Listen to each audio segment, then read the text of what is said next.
Good evening. You're right on time for NTV Weekend Edition. I hope you had a reinvigorating day. Let's get straight into it and look at the global numbers as far as COVID-19 is concerned. We have hit the 6 million mark in terms of persons infected globally. The exact number is 6,076,190. The reported deaths are up to 367,768. Those who recovered stand at 2,690,371. As for the Africa situation, the number of those infected stands at 138,859. The number of reported deaths stands at 3,963. Those who recovered amount to 58,726. Now that is on the African continent. As for the US of A, the number of those who've tested positive for the virus stands at 1,797,232. Those who've unfortunately succumbed to the virus, that is 104,633 in the US, and those who've recovered 519,717. Those are the global numbers. We'll look at the Kenya situation right after these highlights. Tonight, the COVID-19 numbers are not getting any better, but leaders seem to be above the law, leaving rules to the lowly. Will action be taken against them? I would not want to respond on that because we have other sectors that are implementing the measures. The animal farm in a pandemic. Also tonight, this building here has got its fair share of criminals. The new CS transferred them, but they refused to move. Another episode in Mafia House. Plus, and to those who are lying that I had groups of intercessors, people praying there, that is not true. I had only my family members and my staff. Bishop Margaret Wanjiru denies claims as she celebrates her healing after treatment. And baby was thrown into a pit but was saved and is alive. The sad reality of postpartum depression. The women came and the just came to congratulate the woman for the delivery of a girl child. After asking where the baby is, the woman said she had not delivered.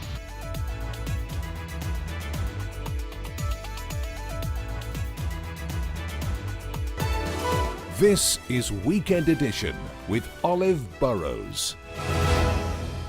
Our sign language interpreter tonight is David Agondoa. As promised, let's take a look at the Kenya situation as far as COVID-19 is concerned.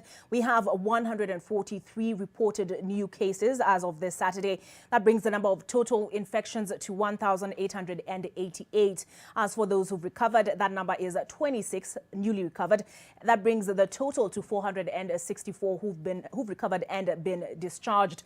One death, a male of 59 years old, and that brings the death toll to 63 from the COVID-19 virus. Now let's take a look at the counties. And Kericho County joins the list of counties. In Nairobi, we have 86 new cases, Mombasa 25, Uasin Gishu 11, Kiambu 6, Busia 3, Kwale 3, and Migori 3, Kajiado 1, Kisii 1, bringing their number to 2, Garissa 1, Isiolo 1, Kericho 1 case. As I said, they're joining the list of 33 counties with confirmed persons infected with COVID-19, Makueni 1. All right, let's take a look at the situation in Nairobi. Makadara surpasses Kibra today with 45 cases. Kibra now is at 21 new cases. Their total is 151. In Embakasi South, we have 6 new cases. Kasarani, 5 new cases. Ruaraka, 3 new cases. Westlands, 2 new cases. Embakasi West, 2 new cases. Langata, 1. Starehe, 1 new case each. The situation in Mombasa is this. Likoni has 11 new cases. Mvita has 9 new cases. Jomvu has 2 new cases. Nyali 2 and Changamwe 1.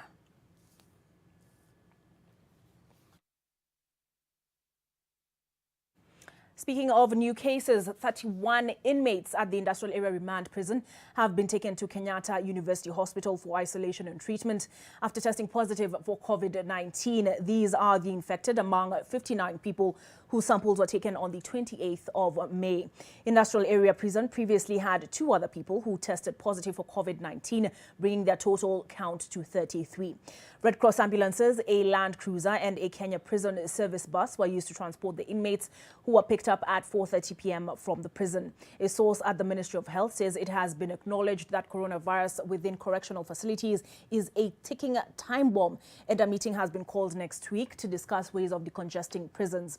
The inmates who have been taken into treatment are among the 42 who have been in isolation at the prison for over 2 weeks, having interacted with the other 2 inmates who are COVID-19 positive. 7 others are people who are in police custody at the Industrial Area Police Station who also tested positive.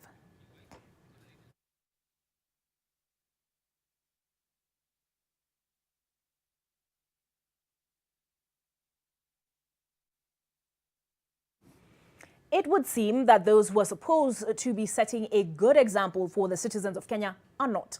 And not only are they breaking rules, but are not being held accountable, which begs the question, do we have double standards? Nobody is above the law. That is the message that is reiterated day in, day out. But on the ground, things are definitely different. These are some of the laws that are in place that are relevant to the pandemic. Wear a mask that covers your nose and mouth while in public places. Observe social distance at all times. No gathering should be held with more than 15 people, and only listed essential service providers will have permission to cross borders of contained counties or towns. This meeting would be confused for one held during the pre-COVID-19 days, save for the masks dotting the gathering. The myth that is social distancing is at play here. This meeting held in Isinya, Kajiado County was a political meeting for leaders from Western Kenya. There were about 14 attendants, almost 3 times the stipulated number. They met, politicked, spoke out their pronouncements and made merry. And they were even hugging, with sagging masks on among individuals who are within the age bracket that the government said are vulnerable. 58 years and above. We don't know social distance. Their confidence, having done all this in full glare of the cameras, appears to be that of people who are likely to get away with it. That this is a region outside Nairobi metropolitan area raises questions on whether all these leaders are classified as essential service providers and if the Luhyaland leaders meeting was an essential activity. The politicization of this issue is already at play. Funerals have been given a 15-person attendance limit, but again, for some, that does not seem to apply, as seen here during the burial of Konyo MC Eric Mwangi's wife before police stepped in. Mathira MP Rigathi Gachagua, however, cried foul, not primarily on account of the heart of actual rules, but on account of political affiliations. The application of COVID-19 regulations should be uniform. The same way you have enforced here. Ndio tukitaka kuona jana huko kwa Watori wakiwa watu 60 wakikula nyama, wakicheza ruba, wakikunywa whisky. Juzi tumeona Kibicho akiwa na watu 1000 Kirinyaga. Tumeona Kimemia akiwa na watu 1000. Let these laws be applied uniformly. Kusikuwe na sheria ya matajiri na wenye nguvu na sheria ingine ya watu ya kawaida ya maskini. Because hiyo ndio tunaona. Hii sheria ifuatwe utaratibu kwa kila mtu ndio iweze kuendelea na ile njia inatakikana. And even the very men who made the harsh announcements at the steps of Harambee House weeks ago. As a Ministry of Interior and Coordination of National Government, directing our officers to ensure, moving forward, that personal responsibility will be taken by them when there is violation of any of these directives. And we shall enforce this without mercy. He is now a victim of his own pronouncements. Interior PS Karanja Kibicho, while in Kirinyaga, was walking with social distancing being broken and onto a sagging mask. And he is not alone in this. It must cover your nose and mouth at the same time. On Thursday night, Burundi's outgoing First Lady Denis Nkurunziza was flown into Kenya amid pronouncements of closed borders for COVID-19 treatment. When asked whether there will be action against the leaders, Health Chief Administrative Secretary Rashid Aman passed on the hot potato. And I want to appeal to all of us who are leaders and people that the citizens of this country look up to that we must lead by example. Meanwhile, on the other side of the social standing, it is a different picture in the frame of the same painter. While the who is who in society get away with breaking the law and walking scot-free, these joggers in the county of Kisumu could not run from the claws of the law. They were arrested for violating social distancing rules. Many other incidences have been cited of common wananchi being arrested for breaking COVID-19 related rules, with some reportedly being taken from the comfort of their homes. The common wananchi appear to be on their own in the mandatory obedience of the law, but in contracting the disease, COVID-19 is not choosy. But some hard truths remain. Professor Gaveshi says. Anita Nkonge, NTV. A staff redeployment standoff at Afya House is likely to get out of hand following opposing views, pitting the Cabinet Secretary for Health, Mutahi Kagwe, and 4 officers of the ministry who've declined to leave their current stations for new assignments. The 4 were part of a group of 30 others reassigned by the CS after he took up the ministry.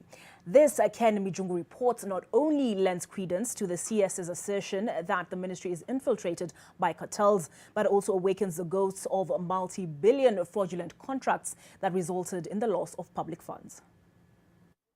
The genesis of the standoff is a decision by the Cabinet Secretary Mutahi Kagwe to transfer senior officers from various departments, including procurement and accounting, some of whom have been at the ministry for more than a decade, to the National Treasury, the State Department for Environment, Devolution and Cooperatives, and the National Youth Service. It was part of his move to clean up the mess at the ministry dogged by multi-billion shilling scandals. The 4 are Morekwa Moranga, an undersecretary in the ministry, Ezekiel Chepkwony, the head of the National Quality Assurance Laboratory, Pius Wanjala, the deputy head of the Quality Assurance Laboratory, and the Kenya National Blood Transfusion Service Director, Frida Govedi. This building here has got its fair share of criminals. Like any other marketplace, there are few mad cases in here. A few days ago, the CS was speaking tough. In here. So we know they are in here. And by the way, just to make it clear, the officers that we transferred were not necessarily criminals. That is normal. It is normal to transfer around. This is the poorest kept secret at Afya House, where years of investigations into the loss of public funds running into billions yield no fruit. Early in the month, the ministry battled accusations of mishandling COVID funds with questionable allocations. The CS had told Parliament that the ministry had spent 6 million shillings on airtime allowance for 500 staff members, 10 million shillings for tea and snacks, 42 million shillings for leasing 15 ambulances, among other expenditures flagged as suspect. Days later, the ministry attempted to walk back on some. Indeed, their race won. We will not be spared. And I meant it, and I mean it, even now. In 2019, the Ministry of Health was embroiled in a 10.9 billion shilling scandal after the then Auditor General Edward Ouko indicated that critical payment vouchers and other supporting documents were not availed for auditing, raising the red flag on expenditure at Afya House. A year before then, close to 7 billion shillings was unaccounted for in the procurement of 37 CT scanners under the Managed Equipment Service, which was a deal between Kenya and Chinese government. A unit that was supposed to cost between 40 and 45 million shillings is said to have been quoted at 227 million shillings in a deal described by parliamentarians as a major rip-off at the Ministry of Health. In 2016, audit documents revealed a shadowy company known as Estima Investments imported 100 container clinics where it spent 1.4 million shillings to buy and import each unit that were then sold to the government at 10 million shillings. These investigations will go on until 2019 when the containers at Miritini National Youth Service Station were moved after a visit by the Parliamentary Health Committee. In the same year, a leaked audit report revealed that the taxpayers could have lost more than 5 billion shillings to top Ministry of Health officials who are suspected to be involved in mega corruption scandals, which involve diversion of funds, double payments of goods, and manipulation of the integrated financial management system. The theft also involved payments of millions of shillings to phony suppliers in the financial year 2015-2016. These scandals are suspected to be some of the main reasons why Mutahi took the bull by the horn. It's however not clear how the said officers continued to discharge their responsibilities and refused reassignment. Ken Mijungu, NTV. The government has provided the latest statistics on the extent of the impact of COVID-19 on jobs in the country, putting those who are indirectly affected by the job losses into the millions. Talk on reopening the economy is gaining traction, even as medical experts warn that getting things back to normal too quickly would negate the gains made by the combined efforts of the curfew, containment and other measures. This has put policymakers not just in Kenya but the world over in a catch-22. We estimate that over 300,000 people have lost their jobs. And we know that each and every one of these persons who has lost a job directly or indirectly supports another 10 Kenyans. So we're looking at about 3 million Kenyans whose means of survival direct has been interrupted. The impact of this has been a manifestation of a range of issues such as stress in the family unit, inability to pay rent, increased gender-based and domestic violence, among many other issues. These are setbacks in our projected economic growth. Challenging as these times may be, we are nonetheless confident that we shall overcome and bounce back even much stronger. A newborn baby has been pulled out of a pit latrine in Kigumo, Murang'a County in an incident that brings to the fore the concerns around mental health, more so that of new mothers. It's alleged that the mother suffered tough economic times during the ongoing pandemic while awaiting the birth of her child. Charity Wanjiru reports on the incident, the rescue and the government's response to an issue that may get out of hand during and after COVID-19. It is a story less talked about, a misconception of a lack of love and concern by a mother. A baby being pulled out of a pit latrine may be unthinkable. However, it may not be if you view it from the point of a disturbed mother battling postpartum depression. This is the story of one woman in Kigumo, Murang'a County. We have withheld her identity for her protection and that of her baby. After her delivery, she tried to eliminate any trace of her 9-month pregnancy, albeit with little success. The women came and the disparities came to congratulate the woman for the delivery of a girl child. After asking where the baby is, the woman said she had not delivered.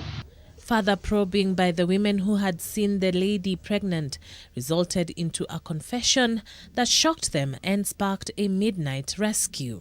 After some time, she revealed that she had dumped her baby at the pit latrine in the nearby primary school, which is Kairetu Primary School. The baby was pulled out of the pit latrine shortly after 1 a.m. by emergency respondents from the Murang'a County Fire Department, who also administered first aid to save her life. The health of the child was diminishing, and the very first thing they did, they made sure they supplied the child with oxygen while still at the pit latrine. According to area residents, the woman, who is a mother of 2 other children, has been badly hit by the economic strain that has been witnessed this year as a result of the ongoing COVID-19 pandemic. Area residents link this to her actions that they say do not reflect the woman they have come to know. Let's not criticize this lady. She may not be herself. She has suffered. She's mostly living alone with 2 other kids. Such kind of woman should not be punished through jail. He needs psychosocial support. Ningeomba wazazi, kama kuna mashinda ambayo yametukumba kama wakazi wa hapa, tuweze kuyazungumzia ili tuweze kuyatafutia suluhisho bila kuweka maisha ya watoto katika hatari. During the COVID-19 briefing today, Health CAS Rashid Aman addressed the mental health concern during the pandemic, whose repercussions seem to be playing out in such incidences. These are setbacks in our projected economic growth. Challenging as these times may be, we are nonetheless confident that we shall overcome. Though the government acknowledges the effect that the pandemic has had on the economy, the officials maintain that this is the right path to follow in order to prevent further infection and loss of life. Charity Mwangi, NTV. Bishop Margaret Wanjiru is among the 26 Kenyans newly declared to be COVID-19 free. In about a week of being admitted to the intensive care unit, the former assistant minister has been discharged from hospital after testing negative. She says that her 2 grandchildren who had also contracted the disease have also been discharged, and 6 of her staff are still in isolation. Helen Aura brings us more. Hey, you guys are wonderful. Yani watu waliamua Bishop Margaret hakufi. Faithfuls at Jesus is Alive Ministries are in prayer, loudly expressing their gratitude for what they say is a miracle. A continuation of prayers that they have been having for the healing of their Bishop Margaret Wanjiru. The former MP and Assistant Minister had been admitted at the Aga Khan University Hospital after being diagnosed with COVID-19. When I went to hospital, I did not go to hospital for COVID. I did not go to hospital for a cough. You know, people are waiting for coughs. People are waiting to sneeze. Until makamasi inatoka hivi, ndio unakimbia hospitali kuangaliwa kama uko COVID. Mimi siku sneeze na sikuenda juu ya kukohoa. I went to hospital because I had food poison. I had food poison and my stomach started running on Sunday night. Diarrhea and vomiting are now cardinal features of COVID-19 disease, especially in the elderly people and the young children. Wanjiru was admitted at the Aga Khan and put on oxygen at the intensive care unit for 3 days. In just over 1 week, she was not only out of ICU but out of hospital after being declared COVID-19 negative, she says. She had been accused of hosting prayers at her house when she got infected and thereby breaking the rules on congregations. I didn't leave home. The disease found me at home. I had no visitors. And to those who are lying that I had groups of intercessors, people praying there, that is not true. I had only my family members and my staff. She left the hospital and headed to her church to give thanks. Notably, there were more than the stipulated 15 people who were at the venue as they prayed. They were spread out in the hall, but still above the required number. Thank you, Jesus. Helen Aura, NTV. We'll be back with more stories after this break.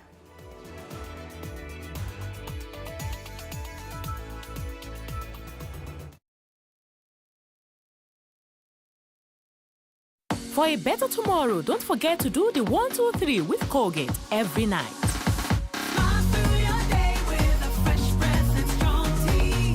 What comes to your mind when you think of the perfect home for your family? Is it the beauty, the comfort, the security, the convenience, or even the affordability?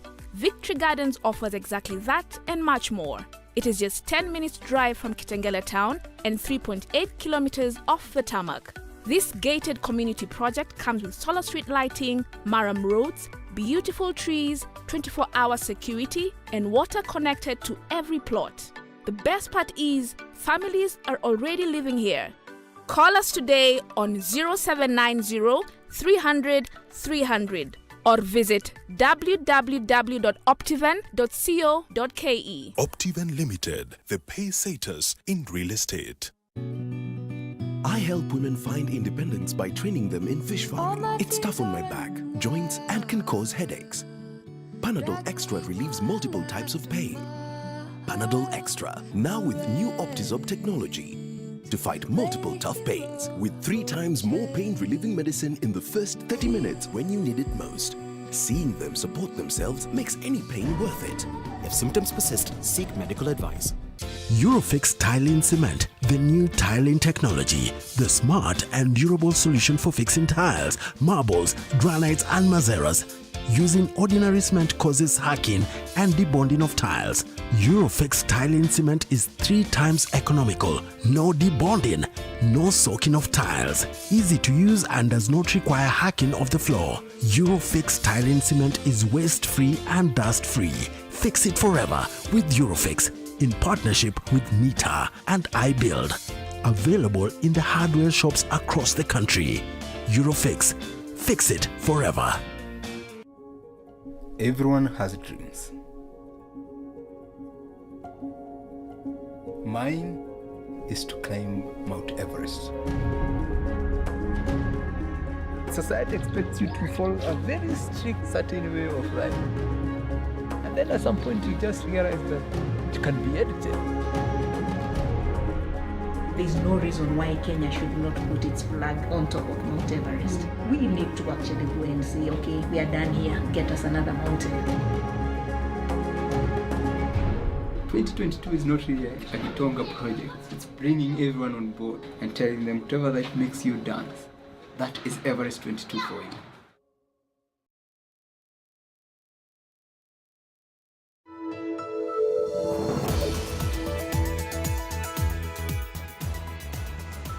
Thank you for staying with us on NTV Weekend Edition. Tragically, 2 people have lost their lives following tribal clashes at Tabu Luo area, a border point between the counties of Nandi and Kakamega.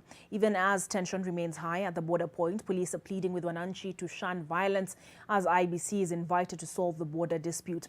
Lois Wangoi reports.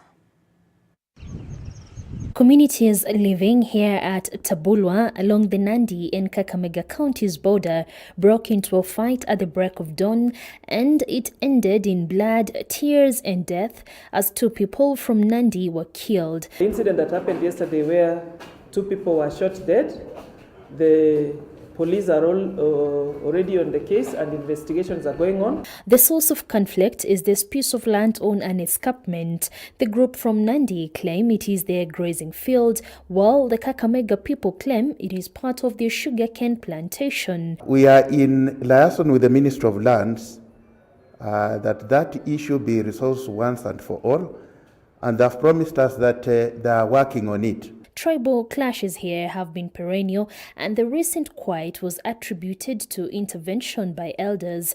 Now, the police are pointing an accusing finger for their re-emergence at politicians. And we shall take action against politicians who go against resolutions made by peace committees to bring peace to the border. There is growing fear of retaliatory attacks, and the police are calling for calm. Tonight, the police say they will be spending a night here to ensure safety of the residents. Tomorrow, they hope to have a baraza in which both communities from Nandi and Kakamega County will be attending. The police have asked politicians from both counties to stay out of it. Lois Wangoi, NTV at Tabulwa at Nandi and Kakamega border points. From that border point back to Nairobi, and residents of Nairobi who rely on water from Sasumwa Dam will have to make do with dry taps for at least another day. Engineers are racing against time to repair the main pipeline that supplies water from the dam to Nairobi after it was destroyed by a landslide that occurred at Kieni Forest on the night of May the 8th. Nuru Abdulaziz reports. Works are ongoing. The broken pipes are being put in place and fixed. There is need for speed while maintaining excellence in the work, as rainfall may take them back to square one or worse. The end game to get water flowing in Nairobians' taps. The team from Nairobi Water and Sewerage Company was busy going against odds as they sought to fix the situation that was occasioned by heavy rains, whose outcome, specifically a landslide, damaged the infrastructure in the Apidares in Kinangop. We expect to finish this work by Saturday, and then we opened the water from Sasumua to Nairobi. Nairobi Water and Sewerage Company says the plan is to have a temporary bypass by May 31st. This will enable 50% of Nairobi residents who are served by the dam to have access to clean tapped water. We are expecting the next week to have all the water sources for Nairobi operational to their full capacity. And we also expect that by then, when we are through with commissioning all the water sources, that's the Sasumua and Ngedu system, all the people in Nairobi will be receiving their water as we have been. Even as we bring water back to Nairobi, please pay for water bills so that we can be able to continue to improve the infrastructure. Accessing the point where damage occurred has been the main challenge as it is deep inside Kieni Forest. Engineers from the company have camped at the forest for the last 2 weeks carrying out major repairs. NWSC says the works require rerouting of the pipeline to avoid recurring damages of the pipeline on the current route. This is the third time the pipeline has been damaged in the same area by landslides. Nuru Abdulaziz, NTV. Now for a bit of political news, what are the options available to Deputy President William Ruto in his race to State House amidst his broken political relationship with President Uhuru Kenyatta? Vincent Odwor spoke to some commentators and here is their take. For a while now, Deputy President William Ruto has found himself sidelined in the running of the national government, a move that seems to be derailing his 2022 presidential bid. So during times of succession, sometimes the relations between a president and a vice president can become a bit strained. It is good if they work together, but you may find that a president thinks that his vice president should not be the person to succeed him, and you cannot compel that to happen. The DP has several options, but each with consequences. Is to humble himself, talk to his boss, continue until the end of his term, and then launch his bid for the presidency in 2022. And that would also have its own ramifications because as time goes by, and politics being about influence and being about struggle for power, and because he will not be having that power while in government, as it were, then he's likely to lose out by the time we get to 2022. The head of the government is not standing for re-election. You'll always find the deputy beginning to develop their own agenda, which is natural, especially if the head of the government does not seem to be directly supporting the deputy to take over. He can move out of Jubilee and form his own party now and campaign and build an opposition. You move out, you are no longer an insider, you become an outsider. And an insider, at least you have access to information, you will be part of the system. But when you are outside the system, then you'll be against the system and the system will fix you. The government machinery sometimes can stop certain things you have been doing. Businesses that you have been doing might suffer if you have been using government authority to be able to get certain tenders in government, all that will suffer, which means then he will also lose financially, and he might be weaker in 2022. Kenya being a party democracy, every contender for the presidency has always been in charge of a party on whose ticket they contest. But Ruto seems to be losing his grip on Jubilee ahead of the 2022 elections. If the head of that particular government does not assign responsibilities to the deputy, then the deputy has to find other things to do because they have been elected into office. On which options Ruto will take, only time will tell.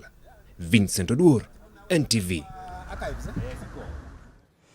More than 300 homes from Ngambo, Baringo County have been submerged, leaving hundreds of people homeless. The affected blame their troubles on the Mathenge plant, which they say has blocked waterways, leading to the overflow of Lake Baringo's waters. Meanwhile, flood victims in Lamu County have received assistance and free medical care, as Sharon Baranga reports. The green vegetation of the Mathenge plant might misinform a stranger who may think that the lives of people in Baringo is equally flourishing. But it has been the cause of their troubles. They have often complained of the plant's negative effects on their lives. They now blame it on the increase of water levels in Lake Baringo, which has submerged some of their homes. Baringo residents say the Mathenge plant has blocked waterways. The displaced residents of Ngambo are now temporarily camping at Lepunyaki. Other areas affected by floods in Baringo County are Sintan and Lepunyaki. Across the country, this is the situation in Chalaluma ward in Lamu. Water everywhere. A majority of the residents now rely on boats for transportation after a number of roads were destroyed and others submerged in water. More than 200 families have been left homeless. But today, the residents benefited from free medical care from the county's health department. The residents have also received other supplies including masks, sanitizers, tents, mosquito nets, as well as vaccinations for children. And in Tana River County, Governor Dado Godana wants residents in Lower Tana to be resettled after their homes were submerged in floods.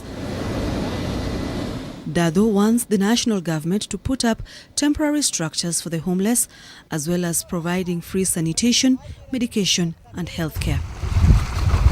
Sharon Baranga, NTV. And we take a break, but when we come back, we bring you more on the impact of COVID-19 on jobs, more specifically in the hospitality sector.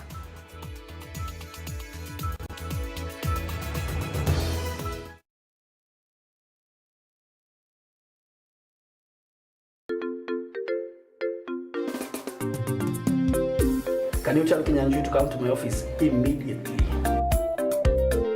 Good morning. Good morning. Mimi sipendi unapanguza floor. Hiyo dust uacha kwa meza. Clean up.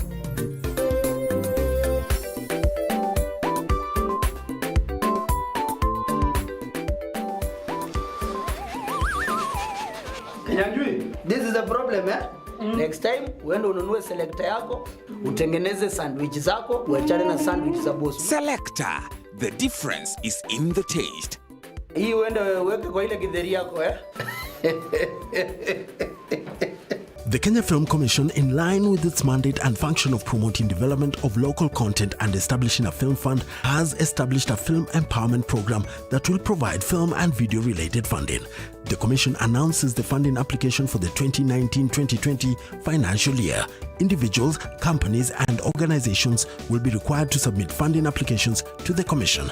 The submissions kicked off on the 28th of April and will run through to the 9th of June 2020. To register, visit www.kenyafilmcommission.com. Kenya Film Commission. Film Kenya.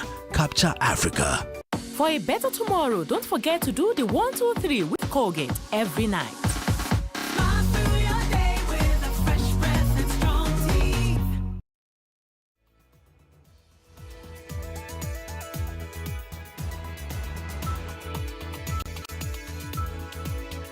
NTV Weekend Edition is back.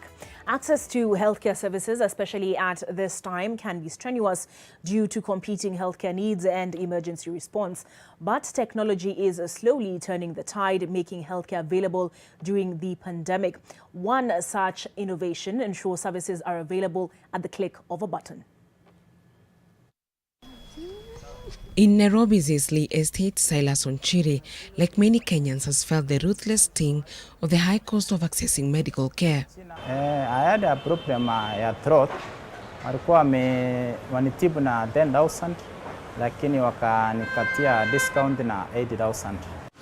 Meeting medical fees, prescriptions and the full cost of treatment has been a challenge to a number of Kenyans, especially those who pay out of pocket. The idea was brought to us after our patients who come on cash basis had issues in meeting the full prescription given or seeking all the services that they might require.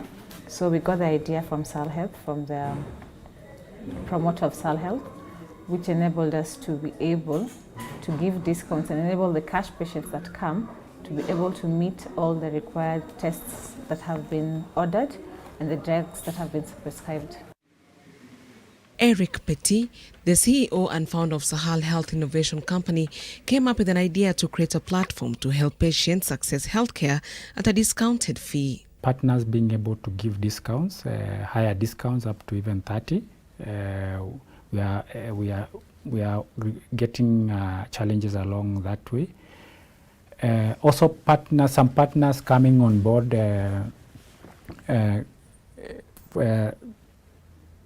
and giving low discounts, like 2-3%, and most of them they want to give 2-3%, and that's why they are even not on the platform. The Health Innovation Company operates on consumer-driven product development and in partnerships with hospitals and insurance companies to link up and help in availing services at a subsidized fee. If it's a hospital, they say they are comfortable, let's say, in giving 15% discount to members. And on this, they sign an agreement, then they upload, the partner uploads himself on the system and applies that 15%.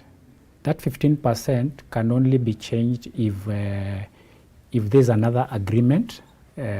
So by the time a client is going to a partner facility, they already know the discount that particular facility is offering. So the facility chooses which discount they are comfortable with, and it is put on our system. The All Under One Roof app helps links patients in need of critical care and services during curfew as the country battles the pandemic. Service access is by a click of a button online. We provided an avenue in which we can be called and pick them and take them to a facility of choice for free. And we have picked several cardiac cases.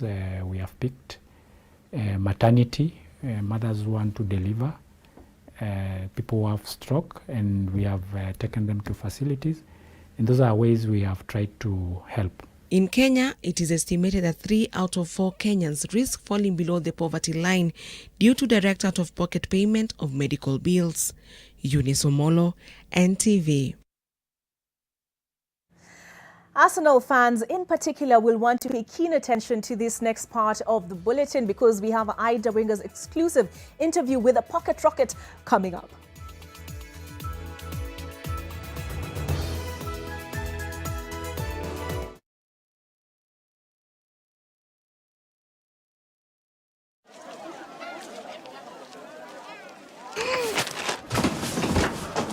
Do your gums hurt? Yeah. Does your toothpaste contain sage, eucalyptus, myrrh, chamomile? All that in one toothpaste? Yes, try Colgate Herbal. Colgate Herbal contains nature's best herbs and Colgate's fluoride technology to give you strong teeth and healthy gums. Ah, Colgate Herbal. Let's go. Colgate Herbal for strong teeth and healthy gums naturally.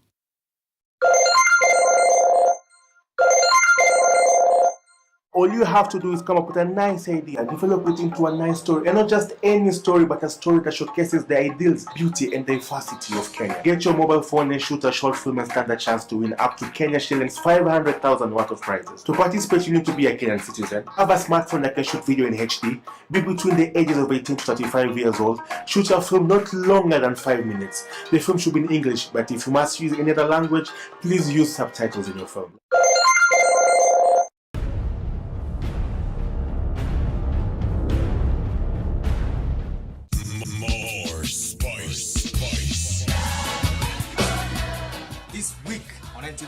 It's gonna be a vibe, it's gonna be a killer, it's gonna be a party. I'll be having a guest in studio all the way from Jamaica, and I'm talking about Gentleman. Bless the Lord, Kenya. I'm very excited. This Saturday I'm gonna be live on NTV Jamdo. Apia, I'll be taking all your requests find them right here kwenye living room, au sio? We are working from home kama kawa. The hashtag is JumpDownKE. Stay safe, sanitize. See you then. Blessed love, looking forward. Oh, back then. Your devil complex inferior.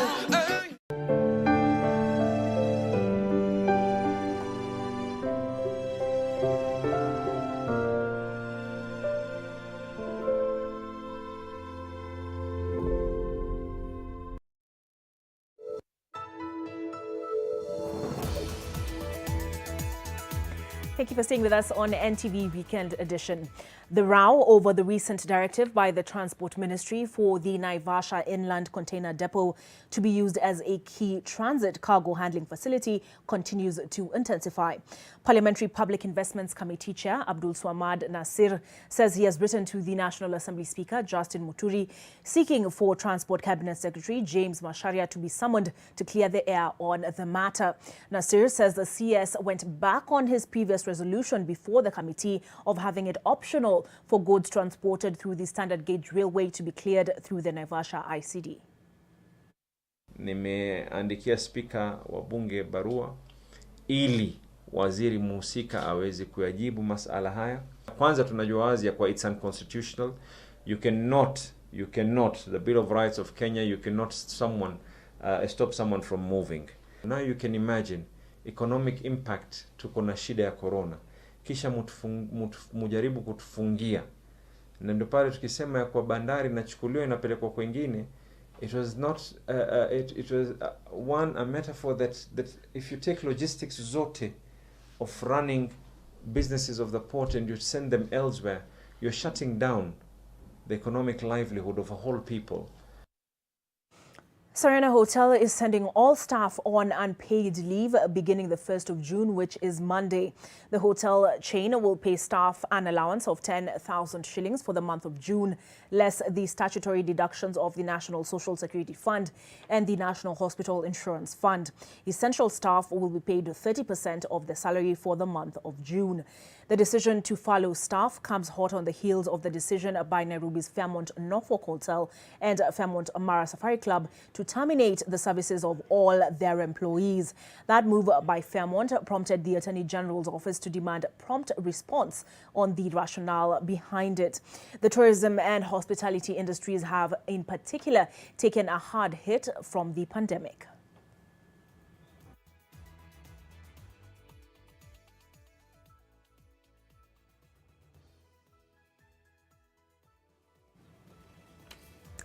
Sports news after this break.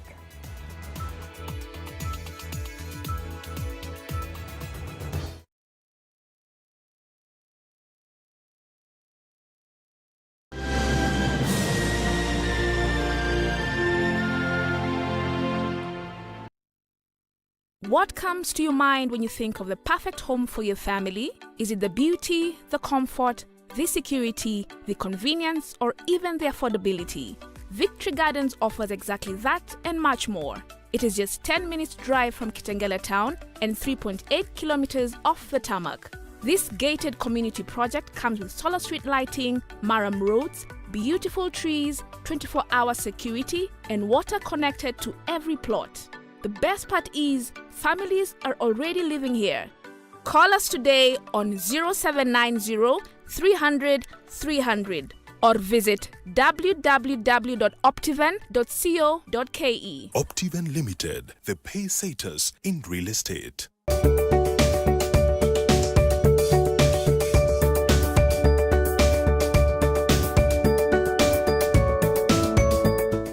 The Kenya Film Commission, in line with its mandate and function of promoting development of local content and establishing a film fund, has established a film empowerment program that will provide film and video-related funding.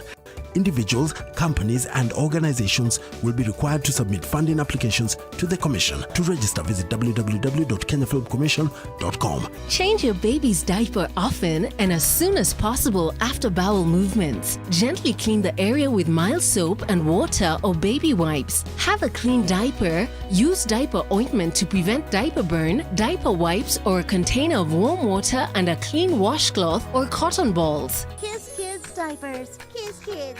No rashes. Kiss Kids, no rashes. Bye-bye rashes, buy diapers, choose Kiss Kids. Everyone has dreams. Mine is to climb Mount Everest. Society expects you to follow a very strict, certain way of life. And then at some point you just realize that it can be edited. There's no reason why Kenya should not put its flag on top of Mount Everest. We need to actually go and say, okay, we are done here, get us another mountain.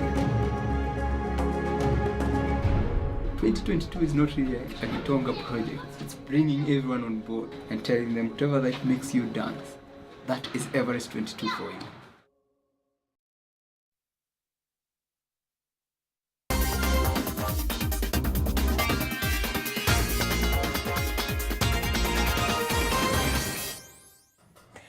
Time for that eagerly awaited interview that Ida Waringa had with Jamaican Shelly-Ann Fraser-Price, nicknamed the Pocket Rocket. She stormed onto the athletic scene 12 years ago, and she has cemented herself arguably as the greatest female sprinter of all time.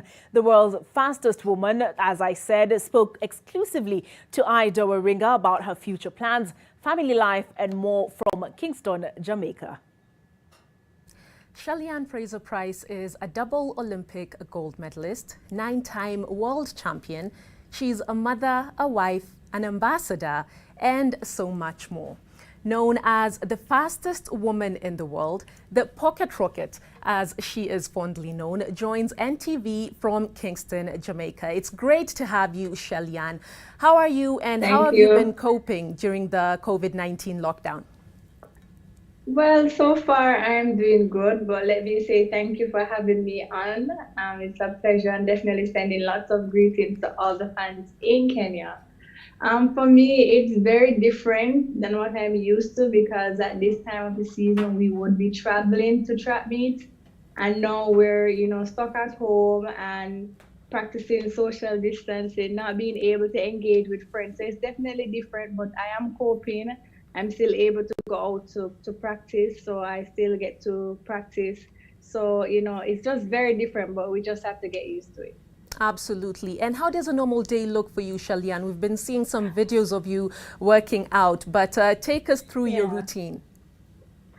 Well, pretty much what I do is I now train at the National Stadium, and it's almost like a shift setting where we're not allowed to be in groups of no more than 10 persons, so it's very different, and we're still supposed to be at least 6 feet apart. So I actually train by myself currently, so it's not as bad, even though I don't get to talk with my friends and laugh and hugs and just run jokes. So it's very different, but I get up in the morning. I still get up at 5:30 in the morning, because Jamaica is very hot at this time. So, you try to beat the sun, and I get some workout in, and then I have an afternoon session where it's either gym or plyometrics or things like that. And if I am able to do things at home in terms of my core work, then I do that at home. So that's pretty much what it is each day. And yeah. And it really is unprecedented times. Tell us, how did you receive news of the Olympics postponement, knowing that you'll be 34 by the time the games are happening? Yeah, when we were already hearing of what was happening in China and the possibility of this coming to our side and the postponement of the Olympic Games. And for me, I was really hoping and praying that they would contain everything and it would be over swiftly, but that was not the case. So at first I was very disappointed, because for me, it's like a timeline you have that you want to achieve these things. And I've been running professionally since 2008.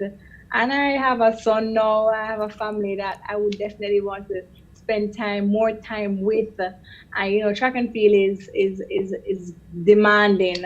And so you have this space that you want to get things done, and not being able to have the Olympics this year was it was a bummer. But for me, it's also understandably, the human part of us is disappointed, but there are lives at stake, and there's the economy, and there's many persons who are without jobs. Looking at a worst case scenario, Shelly-Ann, in the case that COVID-19, wouldn't have been controlled by then, what are your thoughts on possibly running in an empty stadium without fans? Well, I'm Jamaican, so, we're used to having stadiums filled with people and everybody is joining in the excitement and having fun. And for a lot of athletes, especially myself, I like the energy from the crowd. I love that.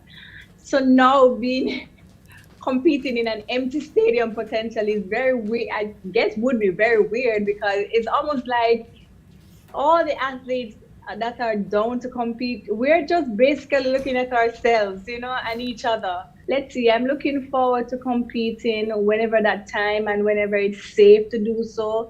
I still have to evaluate, what I would be doing, because as I said, I have a son and a family to come back home to. You just have to make sure you take as best precaution as you can at this time. Right, and I can't wait to talk about Zion with you. But you've mentioned you've mentioned 2021 there, Shelly-Ann, and of course the World Championships in Oregon now pushed to 2022. Yeah. A lot of people want to know: is there any chance that we'll be seeing you in Oregon? I don't know.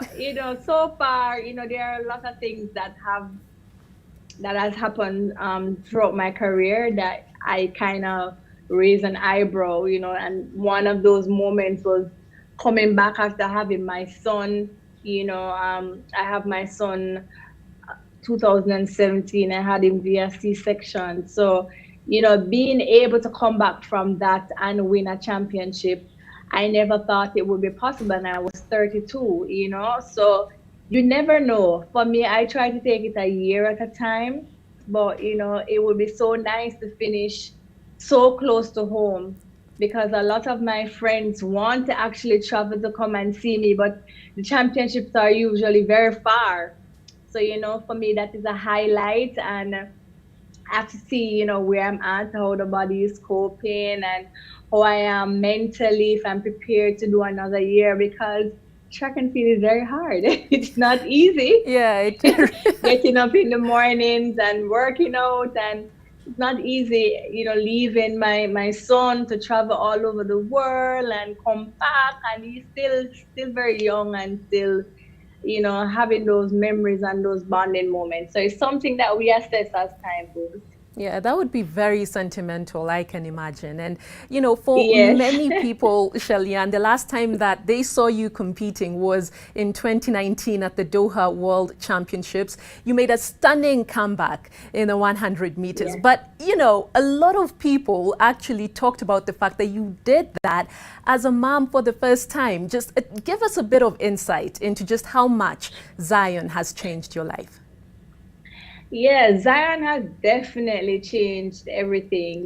When I knew I was pregnant, I was very skeptical of, coming back to track and field. But, there's always a blessing in setbacks. And I remember coming back from having him at my first couple of meets.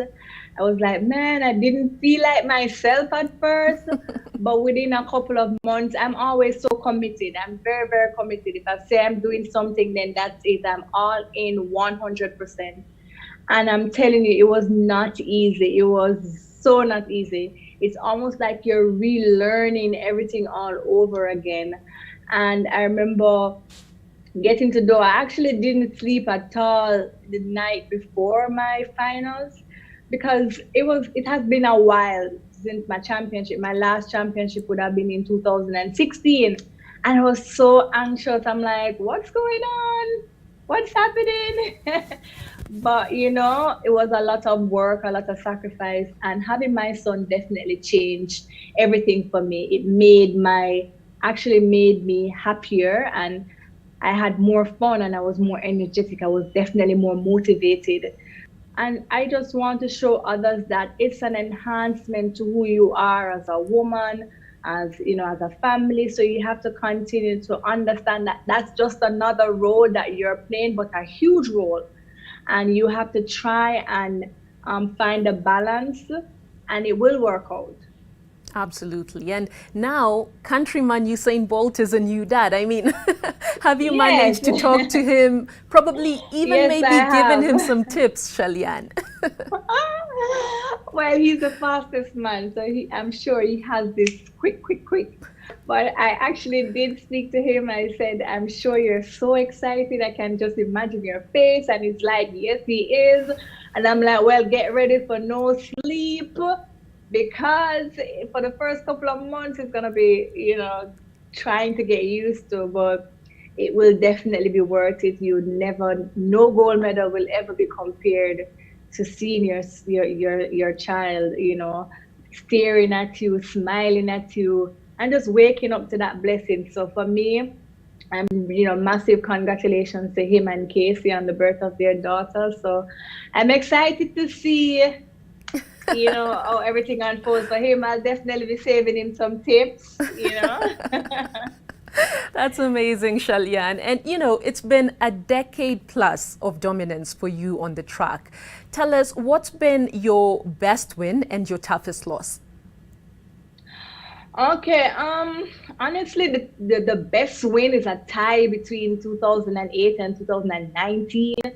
Because 2018, I was young. I didn't know what was happening. I was just more excited to be there than anything else. I didn't even know I was going to win a medal. I was just excited for the opportunity. And then here I am, 2019, mature, having a family, having a success for a couple of years. So, it's two different wins.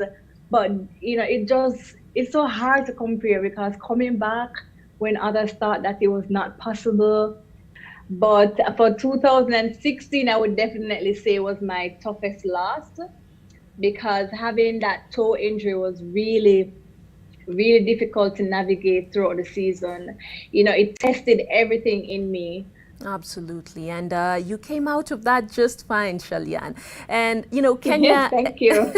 Kenya and Jamaica are two countries that definitely love their athletics. However, Jamaica is more short distance and Kenya more mid to long distance. to long distance, exactly. So tell us your thoughts on Kenyan athletics. Do you have a favorite Kenyan athlete? Yeah, so I do. I cheer for Kenyans. I do cheer like every time we're at track, because I love. So my favorite track athlete in terms of distance is Ezekiel Kemboy. Oh, and he's my friend. So I love to see him race, because he's so comical. He's filled with so many, his energy is just everything. I'm so biased. I want him to win because I want to see him dance. I'm looking forward to the dance. I'm very biased in that regard, because he's so fun and he's so relaxed, and that just shows that he loves what he does, And then also I love Vivian as well. So, so those two are my favorite athletes. Fantastic, fantastic. And, your performances are one thing, Shelly-Ann. I mean, they speak for themselves. However, your bright hairstyles as well sometimes draw in. Not wearing any today. Yeah. But, sometimes often on the track, your bright hairstyles sometimes drawing just as much attention as your performances. Just give us a bit of that inspiration. Where does it come from? I love colors. Colors are just a different kind of way that we communicate. It's almost like therapy. It has the potential to just make you smile and make you happy, make you relax. And I walk out and my hair is just bright. It's like, bam! Love it, love it. And let's talk football for a minute, Shelly-Ann. A little birdie somewhere said that you're an Arsenal fan. Is that true? Can't you tell? I am a Gunner. I've been an Arsenal fan since 2006. 2006, yeah. That's when I've been a fan. So I do love Arsenal. I stay up every Sunday for Premier League. Sometimes I miss church to watch, and I'm always back and forth on Twitter with my friends who are supporting that other team that wears the other red jersey. Yeah. So hi to all my Arsenal fans. And Shelly-Ann, as we wrap up, tell us what's next for you one day when track is done? Coaching, perhaps? No. I definitely think about. I want to go back to school because I definitely want to do some sort of counseling, whether it's child counseling or athletics counseling. A lot of young athletes would be better for them if they knew some of the things that they'll be able to face or they will face when they go out in the real world. Absolutely. Thanks a lot for your time, Shelly-Ann. Thank you. Fastest woman. I'm sorry I can't speak any Afrikaans or anything, then I'll definitely say. It's all good. My peoples. Kwaheri. Fastest woman in the world there, Shelly-Ann Fraser-Price, pocket rocket, now turned mummy rocket. Thanks a lot for your time. Thank you. Bye.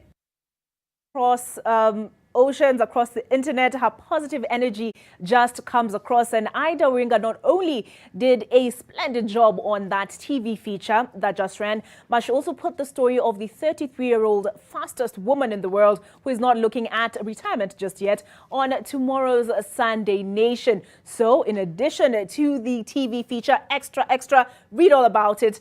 I'll be sure to grab my copy, will you? Professional athletes who are experiencing financial hardship due to the coronavirus pandemic can apply for a one-off welfare grant from World Athletics.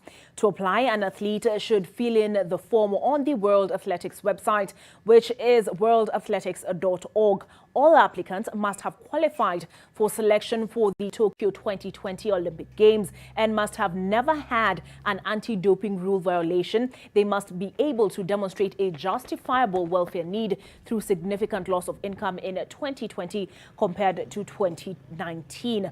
The level of the grant will be dependent on the number of approved applications, and up to a maximum of $4,000 will be up for grabs. The deadline to apply is tomorrow.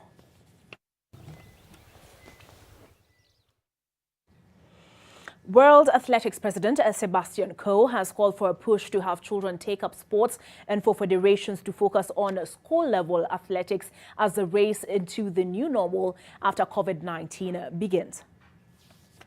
We can work with governments to re-establish school sport, which is the bedrock of everything that we know, particularly as we come into a post-pandemic world. Those communities that are fitter and healthier and stronger and have good immune systems are those communities that are going to be better positioned in future to deal with these shocks. We need to really have politicians properly understanding the linkage between what we've all been through in the last few months and healthy communities, and tell me a better place to start for long-term change than getting young people into the habits of exercise. And I hope we can start having full stadia again with our fans, because it's part of the process of coming out of post the pandemic world. Sport will be the great driver. Athletics, I want to see absolutely at the forefront of that.